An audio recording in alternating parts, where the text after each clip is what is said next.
La Chine est à l'origine de ce que l'on appelle aujourd'hui les nouvelles routes de la soie. L'économie de ces routes impliquerait 68 pays, plus de 4 milliards d'habitants et 62% du PIB mondial, car elles sont source d'intérêt pour une multitude d'États.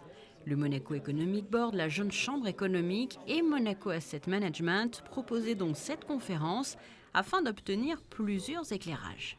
C'est essentiel d'abord, et puis c'est une grande chance pour nos adhérents, pour nous, et je dirais même pour Monaco, d'avoir la chance, 3 fois par an, maintenant, d'avoir des économistes de très grand renom, de renom international, puisque Ludovic Subran est une personne qui fait presque 100 conférences dans le monde. Et d'ailleurs, l'année dernière, quand nous étions à Astana, il y avait des réalisations qui étaient faites par la Chine en association avec le Kazakhstan dans le cadre de cette fameuse route de la soie.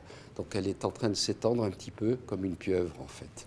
En 2019, 117 milliards de dollars d'opportunités à faire sont déjà prévus, d'où l'importance et l'intérêt d'apporter ces informations aux entrepreneurs monégasques.